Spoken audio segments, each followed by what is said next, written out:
الرحیم آپ دیکھ رہے ہیں جناب حضرت معاویہ رضی اللہ عنہ کی سیرت مبارک پہ ایک تاریخی ذخیرہ الحمدللہ۔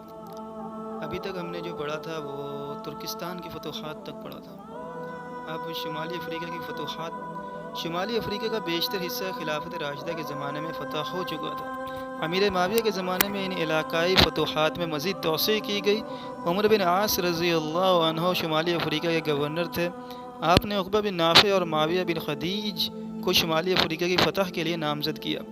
661 عیسوی میں عقبہ نے شمالی افریقہ پر فوج کشی کر کے طرابلس، تونس اور الجزائر کے علاقوں پر قبضہ کر لیا اور اس کے بعد بوزانا اور زناتا تک اپنے حلقہ اقتدار کو وسیع کیا۔ 663 عیسوی میں سوڈان پر لشکر کشی کی گئی اور اس کے کثیر حصے پر قبضہ کر لیا گیا۔ افریقہ کے سرکش بربروؤں کو کچل دیا گیا اور کیروان کی مشہور چھاؤنی قائم کی گئی تاکہ افریقہ میں مستقل پائیدار امن قائم رہے۔ قسطنطنیہ پہ حملہ، یہ فیوریٹ رہتا ہے لوگوں کا۔ شام اور مصر پر اسلامی غلبے کے باوجود رومی آئے دن اسلامی سرحدوں پر حملے کرتے رہتے تھے، کیونکہ رومیوں کو ایشیائی کوچک اور یورپی مقبوضات پر ابھی تک پوری طرح بالادستی حاصل تھی۔ نیز مشرقی کلیسا کے مرکز کی حیثیت سے بھی بازنطینی حکمران مسیحیوں کی امیدوں کا مرکز تھے۔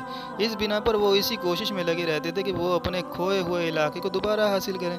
رومی حملوں کی روک تھام کے لیے امیر معاویہ نے بالآخر بازنطینی حکومت کے دارالحکومت قسطنطنیہ کی تسخیر کا باقاعدہ منصوبہ بنایا۔ آپ کے اس منصوبے کی اطلاع جب مکہ و مدینہ تک پہنچی تو اکابر صحابہ نے بھی اس میں شمولیت کے لیے آمادگی کا اظہار کیا، کیونکہ رسول اللہ صلی اللہ علیہ وآلہ وسلم نے فاتحین قسطنطنیہ کو معرفت کی بشارت دی تھی۔ اصل حدیث میں یہ وضاحت بھی ہے، جو شخص قسطنطنیہ فتح کرے گا اس کا نام پیغمبر کے نام پر ہوگا۔ یہ پیشنگوئی سلطان محمد فاتح کے ہاتھوں پر مکمل ہوئی۔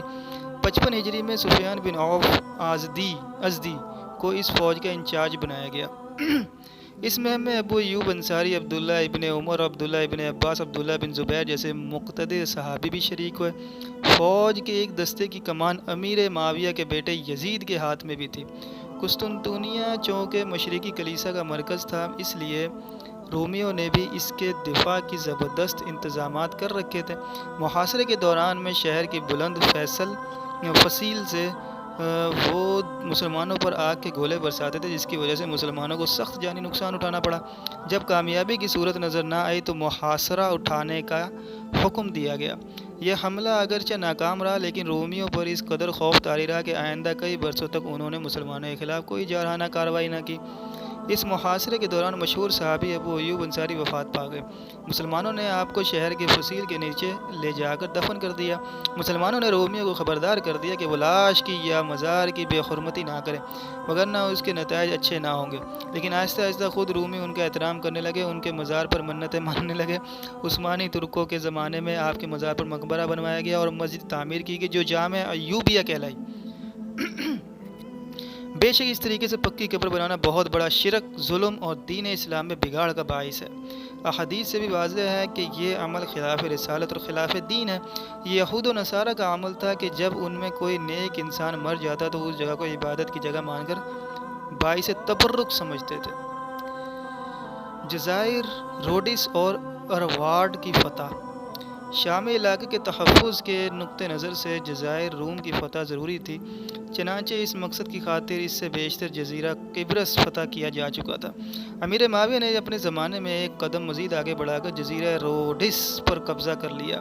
یہ اناطولیہ کے قریب جنوب مغرب میں واقع ہے۔ جزیرہ سکلا سسلی پر بھی قبضے کی کوشش کی گئی مگر کامیابی نہ ہوئی۔ اس کے بعد 54 ہجری میں جزیرہ اروارڈ پر قبضہ ہوا۔ نظام حکومت و انتظامی اصلاحات۔ جہاں تک نظم و نسق کا تعلق ہے تو امیر معاویہ نے اس کی کافی حد تک اصلاح کر کے حکومت کو استحکام بخشا اور فوجی اور دیگر اصلاحات سے ملک کو بیرونی حملوں سے تحفظ دیا گیا۔ ان کے نظام حکومت کا خاکہ درج ذیل ہے، جو کہ انشاءاللہ بعد میں تفصیل کے ساتھ بیان کیا جائے گا کہ اس کے اندر کون کون سی اصطلاحات پیدا کی گئی۔ اس کو ہم پوائنٹ آؤٹ کر لیتے ہیں کہ بھائی جی اصطلاحات یہ تھی، تاکہ اگلی دفعہ اس پہ نشانی لگی رہے۔ بلکہ تیسرا لیکچر ہوگا الحمدللہ اللہ کے فضل سے۔ اللہ توفیق دے تو ہم دوبارہ اس کو ضرور مزید اس کو کنٹینیو